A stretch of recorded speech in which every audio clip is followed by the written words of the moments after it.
Por favor, não vá embora, te acalma. Você já vai entender daqui a pouquinho a mensagem. Você deve estar pensando, cara, é época de carnaval e o Cata ficou louco, né? Tenha calma.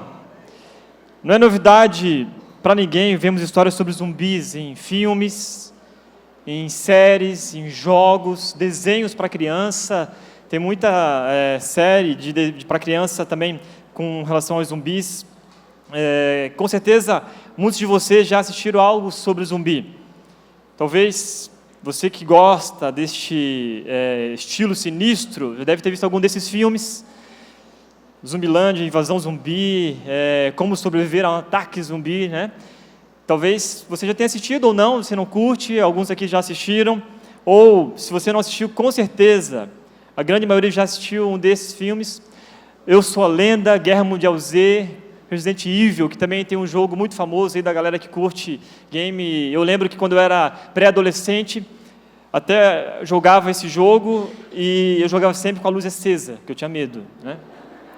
Sério, eu tinha medo, porque vai que minha mãe aparece no meio da noite, toca no meu ombro e pergunta, você quer um leitinho? Eu acho que, né? Eu ia achar que ela seria um zumbi, né? Ah, socorro, meu Deus. Mas o fato é que zumbis, tanto Hollywood ou em qualquer outro lugar, são muito conhecidos, né? É fácil a gente descobrir, mas nunca ficaram tão famosos por causa, se não fosse essa série aqui, na verdade, The Walking Dead. Quem aqui já assistiu essa série? Olha só, muita gente assistiu. Minha esposa começou a assistir o primeiro episódio, na verdade ela parou de assistir já nos primeiros 10 minutos, que ela falou, não, eu tenho medo, vou dormir, não vou conseguir dormir à noite, não quero saber desse negócio de zumbi. Se você não assistiu o filme, não assistiu nenhuma série, talvez você já tenha baixado esse joguinho, Plants vs Zumbis. Ah, toquei o coração aí, né? Quem já baixou esse jogo? Só para eu fazer aqui, isso, beleza. Quem tem aqui esse jogo no celular? Tem alguém? Tem corajoso? Não? Não? Muito bem, obrigado aí, valeu, cara. Tamo junto, viu? Se você nunca baixou esse jogo, não baixe, por favor. Acredite, não baixe. Ele é viciante e é um perigo para a sua vida e para a sua alma. Mas o mais impressionante de tudo é que, muito antes dos filmes, muito antes dos jogos, muito antes das séries, a Bíblia já falou sobre zumbis. Você sabia disso? Eu vou mostrar para você onde a Bíblia falou sobre zumbis. De repente, a tua cabeça agora ficou tela azul, né? Deu um bug aí. Bum. Como assim, Cata? A Bíblia fala sobre zumbis? Sim, a Bíblia fala sobre zumbis. E está lá em Apocalipse, capítulo 3. Por favor, abra a sua Bíblia agora, se você trouxe. Eu vou projetar também. Mas eu quero que você abra. Eu gosto que você tenha esse prazer de abrir as Escrituras. De repente, se você trouxe aí o teu celular, teu smartphone, se trouxe tua Bíblia de papel, né? Se você é daquela pessoa vintage, né? A gente falou sobre igreja vintage aí, né? Eu gosto de Bíblia no papel, cara. Então, abre em Apocalipse capítulo 3, ou, se você é um pouco mais digital, no seu smartphone. Apocalipse 3, a partir do versículo 1, daqui a pouco nós vamos ler. E antes da gente ler, eu quero compartilhar um pouquinho sobre o livro de Apocalipse. Só um breve resumo para você ter uma noção mais ou menos do que a gente vai ler aqui. Essa ilha de Patmos, onde o livro de Apocalipse foi escrito por João. Devido à pregação de João, devido à sua intensa pregação, João foi preso várias vezes, foi torturado e foi levado para essa ilha, onde ali ele ficou preso e ele recebeu a visão do Apocalipse, ele escreve essa carta. E Patmos era uma colônia penal durante o período romano. E o livro foi escrito e enviado às 7 igrejas do Apocalipse. E ela ficava na província romana da Ásia, foi escrita entre 69 até 96 depois de Cristo. Esse período, onde ficava a igreja do Apocalipse, não é a Ásia como a gente conhece hoje, ela é um pedacinho da Turquia. Sabe, eu tenho um sonho de conhecer esse lugar, eu acho que seria uma grande experiência viajar e conhecer as 7 igrejas do Apocalipse, fica ali um pedacinho da Turquia. E o objetivo da carta de Apocalipse era encorajar os membros dessas igrejas e os irmãos cristãos em sua volta, apesar da perseguição, apesar da luta que eles tinham, a eles ficarem firmes no Senhor, porque se eles fossem fiéis a Deus, eles obteriam então vitória. E essas 7 igrejas do Apocalipse eram Éfeso, Esmirna, Pérgamo, Tiatira, Sardes, Filadélfia e Laodiceia. E a mensagem que eu quero destacar hoje é uma dessas igrejas do Apocalipse, a igreja que estava cheia de zumbis, que é a igreja de Sardes. esta igreja estava dominada por zumbis. Quero que você acompanhe comigo, ou abra a sua Bíblia também aí, no seu... onde você abriu, né? Smartphone ou na tua palavra. Escreva esta carta ao anjo da igreja em Sardes. Esta é a mensagem daquele que tem os 7 Espíritos de Deus e as 7 estrelas. Sei de tudo o que você faz. Você tem fama de estar vivo, mas está morto. Desperte, fortaleça o pouco que resta, pois até mesmo isso está quase morto. Vejo que suas ações não atendem aos requisitos de meu Deus. Lembre-se do que ouviu e no que acreditou no princípio. Agarre-se a isso com firmeza. Arrependa-se. Se não despertar e vigiar, virei subitamente até você como um ladrão. Há alguns em Sardes, no entanto, que não mancharam suas roupas com o mal. Eles andarão comigo vestidos de branco, pois são dignos. O vitorioso está vestido de branco. Jamais apagarei seu nome do livro da vida e confirmarei diante de meu Pai e de seus anjos que ele me pertence. Quem tem ouvidos para ouvir, ouça o que o Espírito diz às igrejas. Eu quero orar contigo mais uma vez. Senhor, muito obrigado por essa manhã. Muito obrigado, Deus, porque o Senhor trouxe aqui essa galera para ouvir a Tua palavra, Deus, para estar junto como igreja. Que nessa manhã, Deus, o Senhor possa nos ajudar agora a entender a Tua palavra, Deus, que possa ser clara, que possa ser simples e objetiva. Abre a nossa mente e o nosso coração para entender, ó Deus, aquilo que a gente precisa crescer em relacionamento contigo, Pai. É assim, Deus, que nós oramos, em nome de Jesus. Amém. Amém. Gente, que texto forte é esse? Texto muito forte que falou muito comigo ao preparar essa mensagem. E já mostro para vocês onde estão os zumbis, ok? Quando eu estava pensando sobre esse texto, e eu preguei ontem no acampamento também, preparando essa mensagem, tanto para o acampamento quanto para esta manhã, e só essa semana que, ao estudar e pensar sobre isso, Deus me mostrou esse texto aqui. Ao ler o texto de Apocalipse e ao perceber o nosso momento como igreja, a gente acabou de vir uma série chamada Igreja Vintage, né? E nós aprendemos muito em como ser igreja, e a nossa igreja não para de crescer. E eu quero que você ouça essa mensagem pelas lentes de um alerta, e não de um julgamento. Ouça essa mensagem para que você possa perceber qual o seu estado atual e qual o real momento da sua vida ao vir para a nossa igreja. Ao participar da Igreja Red, ao às vezes nos visitar, ou participar de um pequeno grupo, ou ser líder, não sei, muitos aqui são líderes já. Quero que você olhe e ouça essa mensagem por essa lente. A lente de um alerta. E é isso que Jesus faz aqui para essa igreja de Sardes. É um alerta. Para vocês entenderem um pouquinho sobre essa igreja. Aqui está algumas ruínas, né? Nessas 2 torres mais altas aqui é um templo chamado, dedicado a uma deusa chamada Cibele. Do lado desse templo, há uma ruína da igreja, no cantinho aí, era a igreja onde se reunia. E a história da igreja de Sardes tem muito a ver com a cidade de Sardes. Era uma das cidades mais magníficas do mundo antigo. Situada no alto de uma colina, imponente, com grandes muralhas, fortificada. Sentia-se imbatível, impenetrável. Seus habitantes eram orgulhosos, porque eles olhavam para aquela cidade, uau, nós somos o máximo, ninguém vai ganhar da gente. E de fato, eles nunca perderam uma batalha de frente. Nunca perderam uma batalha. Mas a cidade orgulhosa caiu nas mãos do rei Ciro da Pérsia em 529 a.C. O rei Ciro, ele cercou a cidade durante 14 dias, até achar uma brecha na muralha. E eles encontraram, por trás da cidade, entraram nessa cidade, enquanto os soldados da cidade de Sardes estavam dormindo, mataram todo mundo e aí sitiaram a cidade e dominaram ela. Depois, mais para frente, aconteceu de novo, a segunda vez. Então, o orgulho da cidade, a cidade que se achava muito, estava na cultura, era a cultura deles. A cidade tornou-se famosa pelo alto grau de imoralidade que invadiu, e a decadência dominou aquela cidade. Ela foi dedicada a essa deusa, Cibele, ela era conhecida como padroeira de quem acreditava no poder de trazer vida aos mortos, tornar pessoas zumbis. E quando João escreve essa carta, Sardes era uma cidade muito rica, mas totalmente perdida, a igreja era parecida com Sardes. Sua glória estava no passado, seus habitantes entregavam-se agora a toda a luxúria, a toda a vaidade, e a igreja tornou-se igualmente a cidade. Ao invés de influenciar, foi influenciada. Ao invés de ser sal, virou sal sem sabor, ou uma luminária escondida. Não servia para nada. E é nesse contexto que vemos Jesus enviando essa carta a essa igreja de Sardes, fazendo um alerta. Ela era poderosa como igreja. Talvez tinha muito nome. Todo mundo conhecia aquela igreja. Em todos os lugares se ouviu falar da igreja de Sardes. É uma igreja que tinha nome e fama, mas não tinha vida. Tinha até performance, mas não tinha integridade. Tinham ações, obras, mas não tinham dignidade. E essa igreja que Jesus envia uma mensagem revelando a necessidade de um poderoso revivamento. O Tiago falou aqui no Boas-Vindas, e a gente está experimentando um avivamento aqui, algo que está acontecendo extraordinário, mas precisamos estar alertas, para que de fato a gente possa estar atento àquilo que Deus está fazendo nesse lugar. Em Sardes, a igreja de Sardes, tinha uma atmosfera espiritual, mas era falsa.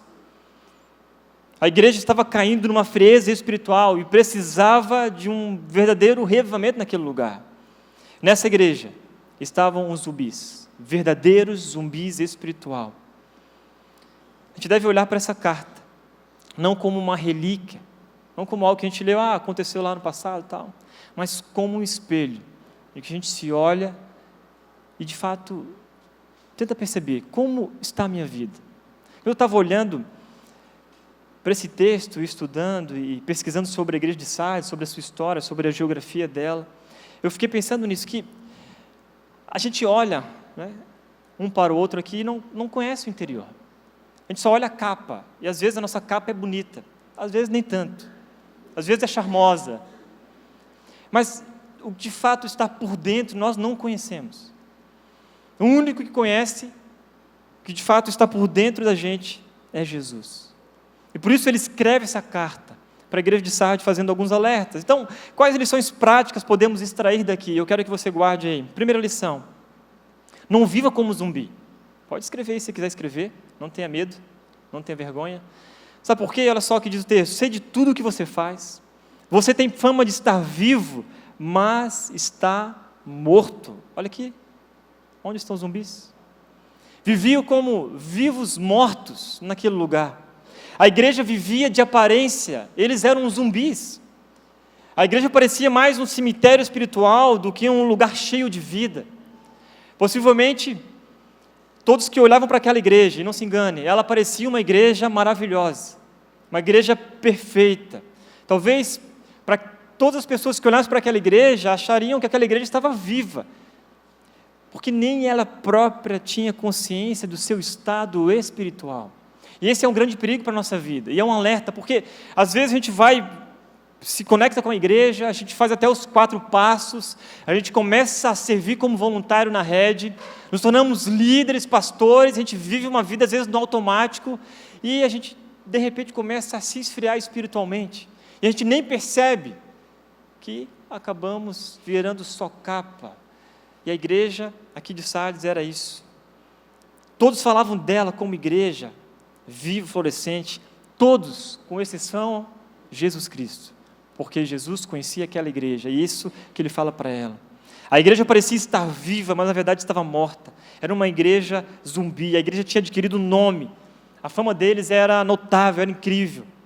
Eles tinham uma grande reputação na cidade, e sabe o que é mais interessante? Não tinha falsa doutrina no meio deles, não tinha falsos mestres.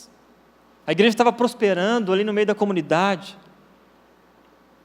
Aos olhos humanos parecia ser uma igreja viva e dinâmica, mas aos olhos de Jesus eles precisavam olhar para dentro e precisavam ser reavivados. Ao longo da minha vida assim, cristã, eu percebo que às vezes a gente tem altos e baixos na vida, e são momentos como esse que a gente precisa levar um sacode, acordar, né? Parar de viver como zumbis e perceber o que está acontecendo em nossa volta. O Hernando Dias Lopes, que é um especialista em falar sobre as 7 igrejas do Apocalipse, depois você pode pesquisar sobre ele, tem livros, tem sermões, tem comentários sobre isso. Ele diz o seguinte sobre a igreja do Apocalipse: tudo na igreja de Sardes sugeria vida e vigor, mas a igreja estava morta. Era uma igreja apenas de rótulo, de aparência. A maioria dos seus membros ainda não eram convertidos. O diabo não precisou perseguir essa igreja de fora para dentro. Ela estava sendo derrotada pelos seus próprios pecados. Eles tinham um nome respeitável, mas era só fachada. Esse é um perigo que a gente pode correr aqui dentro. E a gente está vivendo esse mover maravilhoso aqui na Rede, e a gente se preocupa com isso, com o seu crescimento espiritual. Não é só encher esse lugar de gente, é fazer com que você passe por todo o nosso processo de crescimento espiritual e você se torne maduro na fé. Quem sabe você está aqui hoje pela primeira vez e ouvindo isso, quem sabe você está aqui há anos e ouvindo isso. O que você precisa entender é que a gente não quer que você esteja estagnado, que você não viva essa vida zumbi, como muitos estão vivendo, e que muitas vezes não estão percebendo isso. Packer diz que há igrejas cujos cultos são lindos, mas são como um caixão florido, adentro um defunto. Por fora está mil maravilhas, mas por dentro está completamente podre, está fedido. Essa igreja tinha reputação perante as pessoas, mas não tinha diante de Deus, tinha fama, mas não tinha vida, estava morta diante do Senhor. E sabe, gente, Deus não vê como o homem vê. Deus não vê como o homem vê. A fama diante dos homens nem sempre é glória diante de Deus, e por isso nós precisamos refletir hoje nessa manhã. Como está a sua vida perante Jesus, não perante os homens? Porque às vezes, quantas vezes a gente pergunta, e aí, cara, como é que está a sua vida? Ah, não, está tudo bem, está tudo ótimo, tal, mas por dentro a vida está toda destruída, porque tem vergonha de falar a verdade, tem vergonha de buscar ajuda, e aí vai virando uma podridão por dentro. Sabe por quê? A fé daquela igreja exercida em Sardes era apenas nominal, só tinha um nome. O cristianismo ali naquela igreja era apenas nominal, tinha fama de estar vivos, mas na verdade, na realidade, estavam mortos espiritualmente. E é isso que a gente não quer aqui na nossa igreja.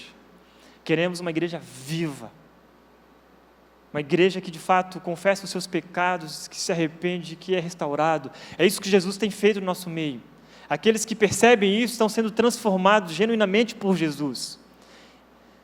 Esse é o nosso processo de crescimento espiritual. Por isso nós falamos sobre a igreja vintage, por isso nós falamos sobre discipulado, por isso nós falamos sobre pequeno grupo, por isso nós falamos para você fazer parte do nosso processo de crescimento. Participar dos passos é um entendimento disso. Olha, venha fazer parte desse movimento, mas não só de corpo, não só do exterior, mas por dentro. Ter um completo crescimento espiritual. Primeiro ponto é esse: não viva como zumbis. Segundo lugar, segunda lição que a gente tira desse texto é: não durma no ponto. Olha o que o texto diz: desperte, fortaleça o pouco que resta, pois até mesmo isso está quase morto. Vejo que suas ações não atendem aos requisitos de meu Deus.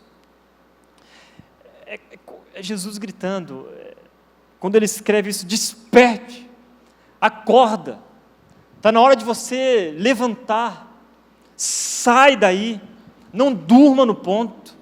O texto continua sendo forte: fortaleça o pouco ainda que resta. Sabe, gente, dormir é bom. Fisicamente falando, eu sou apaixonado por dormir. Confesso para vocês que acordar muito cedo, parece que Jesus não me criou para isso, né? Deus não me fez dessa maneira. E o Tiago é incrível, porque ele acorda às 6 da manhã, super feliz, mandando mensagem no WhatsApp e tal. E eu fico me questionando: Deus, por quê?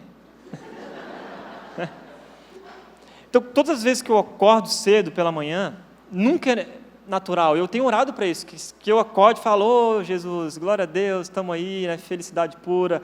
E às vezes não, às vezes é: Senhor, tem misericórdia da minha vida, Deus, perdoa os meus pecados, né, minha blasfêmia, Senhor, me ajuda, Deus. Mas não é natural, eu gosto de dormir. E quando eu era solteiro, eu dormia muito. Para você não ter uma noção, um dia eu trabalhei tanto editando, produzindo um vídeo lá para a igreja, e eu fiquei 44 horas acordado. É horrível isso, horrível. Porque eu tinha que produzir o vídeo e tal, e eu não podia dormir para entregar esse vídeo. E depois eu dormi, sabe quantas horas? 18. Você tem noção? 18 horas. Acordei, parecia que tinha me espancado, né? Nunca façam isso, tá? Mas eu gosto de dormir é bom, né? Mas depois que a gente teve a Carol, a coisa mudou. Por isso, quem ainda não tem filho, durma, aproveite, por favor. Eu falo para o Thiago, cara, não acorda tão cedo. Essas horas você vai ser cobrada para você no futuro. Né? Aceita o meu conselho. Então, revigora, dormir. Sabe quando você está cansado do trabalho, você chega em casa, aí você se joga no sofá, e lá em casa, quando só tinha eu e a Marina, né, a Marina tinha um costume que era assim, amor, eu vou dormir aqui no sofá, depois tu me leva para a cama. Eu falei, mas por que já vai para a cama depois? Já vai para a cama. Não, mas que eu gosto de dormir no sofá. Daí ela dormia no sofá, eu ia lá, acordava, amor, vamos para a cama. Lá pelas 2, 3 da manhã, dela, e via que nem um zumbi mesmo, literalmente, para a cama. E teve um dia que eu fui acordar ela, estava num sono profundo, uma pedra mesmo, você quer saber? Vai dormir no sofá e eu vou para a cama sozinho. No meio da madrugada, ela vem batendo nas portas assim, por que você me deixou lá sozinha e tal? E a gente gosta, tem esse prazer de dormir. Só que sabe qual é o problema?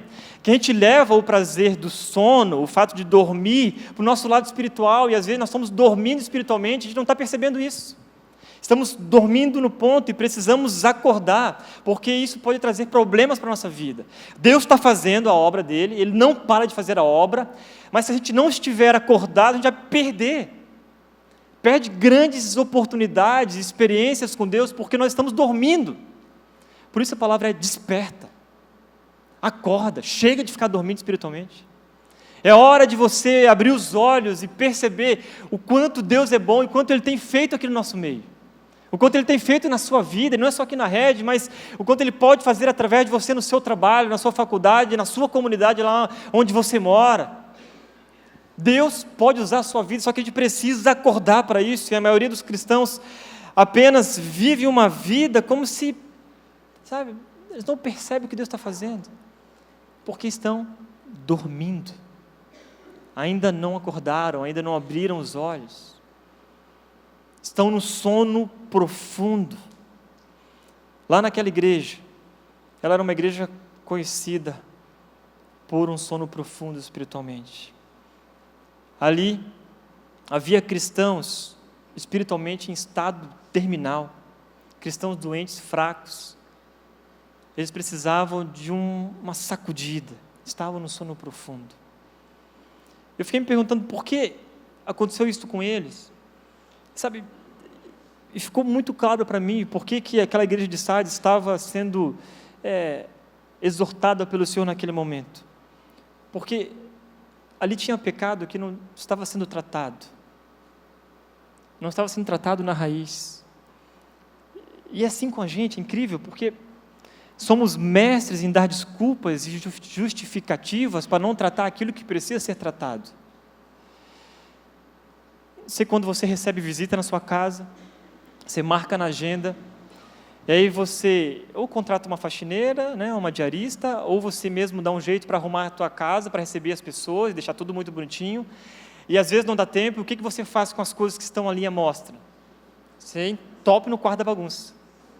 É aquele quarto que é proibido mostrar para as pessoas que visitam na sua casa. Não é assim? Ainda você recebe e fala, não, repara a bagunça. Está tudo muito bonitinho, está tudo muito organizado, está tudo muito legal. Aí você mostra, você quer conhecer a casa, com medo que a pessoa fale, né, e esse quarto aqui? Pelo amor de Deus, não abra a porta desse quarto. E assim, é o que a gente faz na nossa casa. Não tem jeito, porque às vezes não dá tempo, você trabalha e tal, não tem como organizar tudo perfeitamente. E a nossa vida espiritual é exatamente a mesma coisa, cara. Às vezes a gente vem, arruma tudo bonitinho, vem para a igreja, né?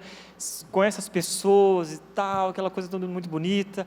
Só que se você não se envolver no processo do crescimento espiritual, você nunca vai ter oportunidade de limpar o quarto da bagunça aí. Algo que você está escondendo, algo que você precisa tratar diante de Jesus de verdade. E por isso a gente se esconde. E o pecado, gente, que não é tratado, ele mata a vontade de buscar as coisas de Deus. O pecado mata nossos sentimentos mais elevados de crescer com Jesus. Deixa o nosso coração duro. E é assim, no começo cria dúvidas, às vezes no começo a gente tem medo, tem tristeza, e às vezes até bate um certo arrependimento, mas se não é tratado, aquilo vira um ciclo vicioso, e daqui a pouco você não tem mais vergonha, perde toda a vergonha, e a gente caminha por uma morte espiritual. Você pode lembrar de alguém que aconteceu isso. Você pode perceber que talvez isso aconteça na sua vida. Esse é um alerta para todos nós aqui nesse lugar. Trate aquilo que precisa ser tratado na sua vida. Eu lembro de um amigo, de um cara que eu conheci, amigo, conhecido, e ele tinha uma história muito, muito engraçada, ao mesmo tempo triste.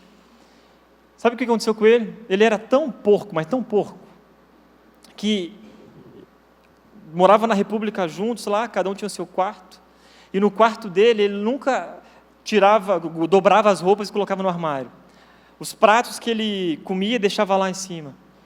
E aí a cama dele era tão cheia de roupa, sabe quando você tira a roupa do armário e coloca na cama? Não, essa não. E a roupa vai ficando, e você vai colocando ali na cama, e fica, né, os jovens têm muito mais, jovens e adolescentes têm muito mais experiência nisso, né, de levar o armário de roupas para cima do colchão, né? E aí ele dormia em cima daquelas roupas, até que um dia os amigos dele fizeram uma brincadeira, pegaram pelanca de galinha, sabe a pele de galinha? Crua, e colocaram dentro da roupa dele. E perceberam, e falaram assim, cara, vamos ver se ele vai perceber. Passaram-se uma semana, 2 semanas, o cheiro invadiu a República, 22 quartos, vieram os inspetores, o diretor da faculdade, bateram em quarto, abriram a porta dele e já saiu aquele negocinho, né? Ele falou, oi, tudo bem? Eu falei, mano do céu. Ali a gente conheceu o verdadeiro zumbi real. Cara, é daqui, cara, o que é daqui? Mano, esse cheiro, cara, está acontecendo alguma coisa aqui. Não, vamos tirar essas roupas. Tiraram aquela pilha de roupas assim, não tem nada aí, tiraram a pilha de roupas e tal. E de repente acharam ali, sabe o que acharam? Sabe, lá em Santa Catarina a gente chama de coró, mas sabe o que é aquele arrozinho animado? Já viu aqueles? Né? Arroz 3D, né? Gente, é engraçado e é triste ao mesmo tempo, né? Desculpa acabar com o teu almoço, mas... Sabe o que acontece, cara? E eu lembrei dessa história porque é isso. Quando nós não tratamos aquilo que precisa ser tratado na nossa vida, a gente dorme em cima da sujeira. Aquilo começa a apodrecer e a gente não percebe e domina o nosso ser. Às vezes pessoas em sua volta estão percebendo e vão te aconselhar e vão te exortar e você fala, não dá nada, mano. Não é isso que está acontecendo, você que é radical demais, você que não está percebendo, você que não me conhece. Mas as pessoas estão vendo isso acontecendo na sua vida, e estão te alertando, às vezes Deus te alerta e você não escuta, porque está dormindo no ponto. A história desse meu amigo é muito triste, porque ele estava vivendo em cima da carniça podre, e espiritualmente muitos estão vivendo assim, vivem a sua vida presa, religiosa, em cima da carniça podre, em cima do pecado não tratado. E essa manhã, talvez essa palavra sirva de ajuda para você, de alerta para a sua vida. O que precisa ainda ser tratado na sua vida para que você possa continuar crescendo espiritualmente? Não só ter um primeiro encontro, mas continuar nesse processo. E despertar é sair do estado de sono, de dormência. Essa era a realidade daqueles cristãos, daquela igreja. Estavam sonolentos e não mortos, não estavam ainda mortos. E por isso que Jesus os exorta a se levantarem desse sono profundo. Existe ainda algo aí. Há algo que resta, que ainda não está morto, que dá tempo de ser despertado e ser acordado. Além de dormir no ponto, em estado crítico espiritualmente, eles tinham uma vida dupla. Jesus fala, vejo as suas ações, eu conheço, e elas não atendem aos requisitos do meu Deus.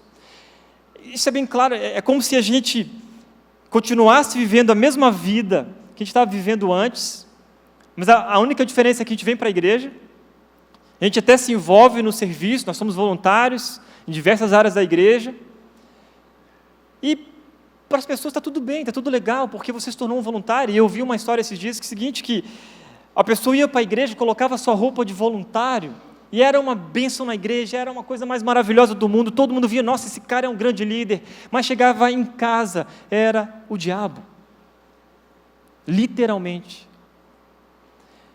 E às vezes acontece isso. Por isso que Jesus, quando ele alerta para a igreja, olha, vocês demonstram o seu serviço, mas é apenas nominal, é só para parecer. Mas eu conheço as suas obras, essas obras que vocês estão fazendo não são dignas. Esses cristãos são literalmente como os hipócritas, né? Dão esmolas, oram jejum, entregam dízimo, com o fim de ganhar a reputação de serem religiosos. Eu lembro uma vez que um cara chegou lá no estacionamento da igreja, da PIB de Curitiba, e a gente estava lá como pastores e líderes, e o cara estacionou o carro assim, e a gente falou assim, aqui é só para visitantes, como a gente tem aqui na frente, né? Aí o cara, mas pô, cara, eu pago o dízimo, não tem nem direito de estacionar numa vaga? O pastor falou assim, como é que é? Você paga o dízimo? Então, meu amigo, você está jogando dinheiro fora, cara. Deus não está aceitando essa tua oferta não, ou esse teu pagamento, né? E às vezes a nossa consciência é essa, nossa, mas eu pago o dízimo, não tenho nenhum lugar para estacionar perto da igreja, não tenho nenhuma cadeira para sentar, não tenho isso, não tenho esse privilégio. Porque a gente ainda não entendeu, estamos vivendo como zumbis, estamos dormindo no ponto, e é hora de despertar e acordar. Em Sardes, os cristãos estavam falsamente satisfeitos e confiantes, estavam falsamente ativos. Eram falsos fiéis. E Jesus fala, é hora de despertar e acordar. Terceira lição, não se contamine. Há alguns em Sardes, no entanto, que não mancharam suas roupas com o mal. Eles andarão comigo vestidos de branco, pois são dignos. E aqui é um texto lindo, porque a frieza espiritual em Sardes não tinha atingido a todos. Ainda havia algumas pessoas que permaneciam fiéis a Cristo. E, infelizmente, a causa da morte da igreja de Sardes não foi a perseguição e nem a heresia, mas sabe o que aconteceu? O mundanismo, de fato, entrou naquela igreja, e onde reina a morte pelo pecado, não a morte pelo martírio. Eles morreram por causa do pecado. Estava no meio dos líderes, estavam no meio das pessoas que estavam servindo, estavam no meio da igreja, entrou, foi corroendo de dentro para fora. O pecado tinha se infiltrado naquela igreja, por baixo daquela aparência piedosa, daquela respeitável congregação, estava completamente pessoas que não se entregaram de fato a Jesus verdadeiramente. Viviam uma vida moralmente frouxa, e é isso. Quando eu leio esse texto, eu fico pensando como que é a nossa postura diante da sociedade de fato. Como que a gente tem se colocado, porque, gente, nós não podemos ser cristãos frouxos de verdade, precisamos assumir uma postura verdadeira. Precisamos, de fato, demonstrar não uma apatia espiritual, mas para isso precisamos buscar mais a Deus e crescer espiritualmente, porque que moral nós teremos, que autoridade a gente vai ter de dizer, cara, vem para Jesus. Já pensou que coisa mais maravilhosa você se entregar de fato a Jesus, a tua vida ter sido transformada e mudada, as pessoas estão percebendo isso, e você pode falar e pregar o Evangelho, as pessoas vão dizer, cara, aquilo que você fala realmente faz sentido. Faz sentido, meu. Porque eu estou vendo isso na sua postura, no seu comportamento, no jeito que você fala, no jeito que você anda, no jeito que você faz as coisas no trabalho. Faz todo sentido. Os cristãos naquele lugar não tinham coragem de ser diferentes. Não tinham coragem de ser diferentes. John Stott fala um pouco sobre isso. A fé que aceita Cristo deve ser acompanhada pelo arrependimento que rejeita o pecado. É isso, não tem como as duas coisas andarem de mãos dadas. Quando você passa a ter um relacionamento crescente com Jesus, o pecado que você praticava deliberadamente antes, que era normal, não faz mais sentido. Já percebeu isso? Quando você tem experimentado algo diferente, algo novo, a gente fala que vivo novo, né? Aquilo que você fazia antes e que talvez era normal, agora não faz mais sentido você praticar. Sabe por quê? Você tem se encontrado com Jesus. Jesus tem mudado o seu modo de pensar e o seu modo de agir. Quando você passa a ter esse relacionamento com Cristo, tudo muda. Tudo se torna diferente. E não quer dizer que você não pecará mais. Mas a partir desse encontro com Jesus, você vai ter a plena consciência de que isso não pertence mais a você. Você não é mais escravo do pecado. Você agora passa a ser servo de Jesus, filho amado por Ele. Esse é um alerta para a igreja, é um alerta para a nossa vida. Tudo em sua volta terá outro sentido. Agora você não vive mais como antes. Aquele que está em Cristo, nova criatura é, as coisas velhas já passaram, eis que tudo se fez novo. Isso não deve ser só um slogan bonito numa parede, mas deve ser de fato parte da sua vida, verdadeiramente. Eu sou pastor de comunicação aqui dessa igreja, e o nosso trabalho principal é deixar as coisas mais bonitinhas. Fotos bonitas no Instagram, camisetas dos voluntários bonitas, caneca, deixar tudo muito bonito. Eu estava pensando nisso, mas se daqui 10 anos for só beleza, e a gente olhar para uma grande comunidade, a gente olhar para a nossa comunidade e dizer assim, é uma comunidade fria, inchada, longe de Deus, só tem aparência. Esse é o nosso maior temor aqui dentro desse lugar. A gente não quer que essa igreja viva de aparência, não quer que essa igreja viva como a igreja de Sardes.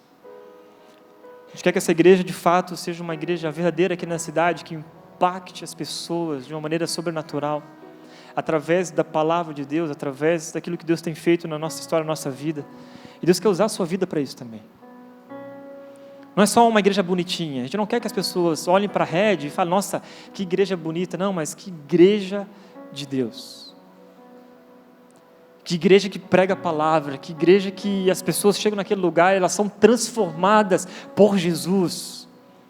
E vivem algo ali diferente, que de fato a gente possa abrir o nosso coração e dizer, olha, eu preciso ser tratado aqui nesse lugar, cara, me ajuda. Caminha comigo, por favor, porque eu não aguento mais. Por fora está uma capa, mas por dentro eu estou podre. A coisa está fedida. E por enquanto só eu estou sentindo o cheiro.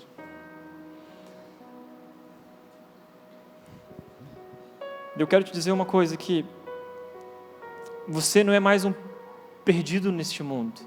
Se você está aqui, Jesus te trouxe aqui para se encontrar com você. Você não é mais um perdido nesse mundo. Você foi encontrado por Cristo. Que Deus maravilhoso é esse? Que nos ama, que nos exorta. Através da sua palavra, através de tantas situações, Deus nos ama. Para refletir e praticar.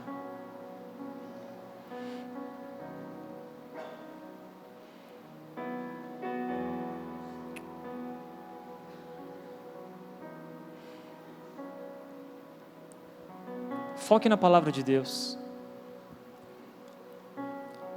O texto de Apocalipse, capítulo 3, versículo 3, a parte A, ele diz o seguinte: lembre-se do que ouviu, no que você acreditou no princípio, agarre-se a isso com firmeza, arrependa-se, se não despertar, verei subitamente até você como um ladrão. Agarre-se a isso com firmeza. E o que você precisa agarrar com firmeza? Palavra de Deus. Palavra de Deus. A gente não quer que você apenas venha para cá e ouça a mensagem, saia daqui, esqueça, e no outro domingo só você vai lembrar da palavra de Deus. A gente quer que você saia daqui e que você tenha fome da palavra de Deus. Quando uma igreja experimenta um avivamento, um reavivamento, ela passa a ter fome da palavra de Deus. Não é só você esperar que os outros te mostrem sobre a palavra de Deus, mas é quando você de fato busca a Deus, você vai ter vontade de ler a palavra, de buscar a Ele cada vez mais, de entender, e que se não entende, vai buscar ajuda para entender, mas porque é isso que faz toda a diferença na nossa vida. Porque quando não tiver uma igreja bonitinha, se Deus te mandar para um outro lugar, você vai para uma outra cidade, que não existe uma rede lá, o que vai ser da sua vida? As pessoas se questionam isso. O que vai ser da minha vida? Porque lá não tem rede. É isso, a gente não quer que você pense assim. A gente quer que você pense o seguinte, cara, para onde Deus me mandar, para onde eu for, ali eu vou ser um agente de transformação naquele lugar.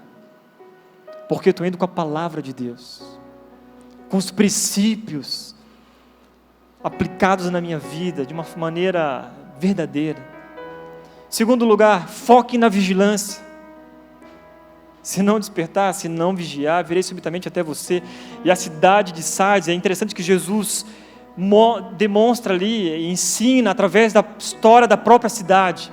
A cidade não costumava vigiar, eles se achavam demais, se achavam os poderosos. Por isso, para que vigiar? Pode rodear um monte, fique à vontade.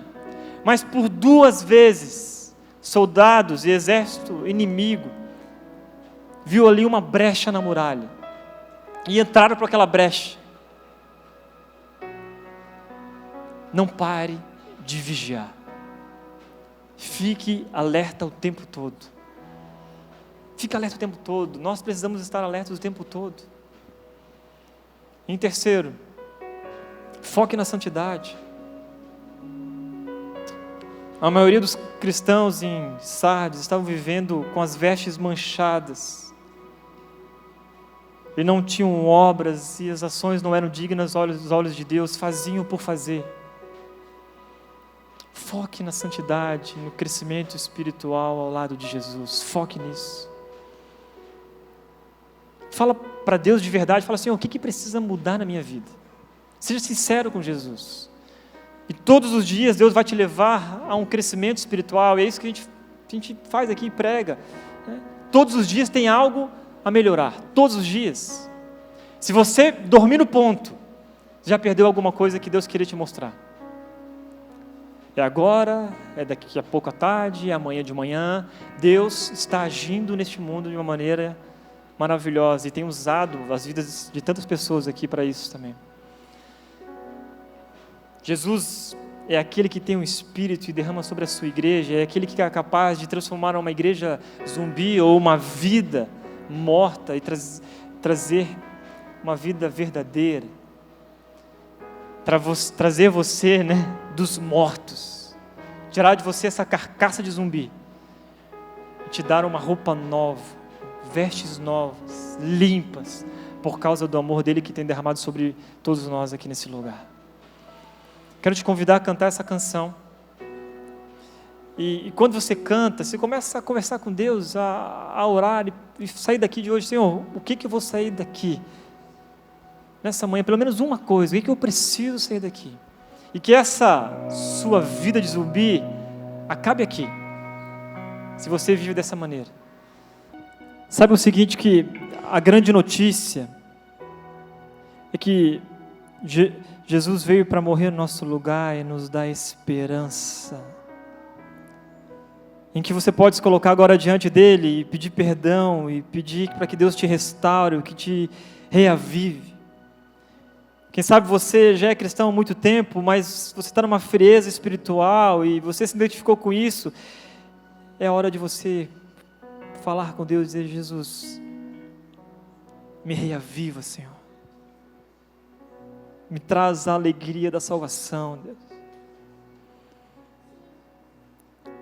Quem sabe você está aqui hoje pela primeira vez e é o teu primeiro encontro com a palavra, com uma igreja. Deus quer fazer de você alguém diferente, algo novo será feito na sua vida, se você assim desejar. Há esperança outra vez. Pai amado, muito obrigado por essa manhã, Deus. Muito obrigado porque o Senhor, Deus, é maravilhoso, o Senhor é bom. O Senhor tem feito tantas e tantas coisas na nossa vida, Deus. Muito obrigado por isso. Muito obrigado pelas tuas misericórdias, ó Deus, que não tem fim. Obrigado pela tua presença nesse lugar, ó Deus. Obrigado porque o Senhor tem falado conosco. E não é só, Deus, de uma maneira exterior, o Senhor tem mudado a nossa história, as nossas vidas de verdade. Estamos mudando de vida. É por causa do teu grande poder, ó Deus. E agora, Senhor, nessa grande comunidade aqui, onde nós ouvimos a tua palavra e, Deus, nós clamamos aqui neste lugar. Queremos, ó Deus, sempre ser uma igreja viva. Que em Indaiatuba, Deus, que o Brasil, em qualquer lugar que a rede seja conhecida, Deus, não como uma igreja bonitinha, uma igreja legal, mas uma igreja que fala a verdade, que prega a Tua palavra. Que a Tua presença nesse lugar, que sim, que Teu Espírito Santo tem transformado vidas, tem mudado histórias de tantas e tantas pessoas. Que possamos ser conhecidos, ó Deus, uma igreja que prega o Teu amor, ó Deus, que o Senhor tem transformado, tem derramado a Tua graça sobre nós. Em nome de Jesus, ó Deus, eu oro agora por esses que estão aqui, se colocando diante do Senhor, que precisam de um reavivamento, que estavam, Deus, com uma frieza espiritual, talvez por fora estava legal, mas por dentro estava complicado, mas agora em nome de Jesus, ó Deus, levanta esse povo, e aqueles, ó Deus, que estão se encontrando pela primeira vez com o Senhor, que saiam daqui, Deus, cheios de alegria, por ter se encontrado com um Deus poderoso, que é vivo, que morreu na cruz, mas ressuscitou. Essa é a nossa oração aqui, Deus, em nome de Jesus, em nome de Jesus, amém, amém.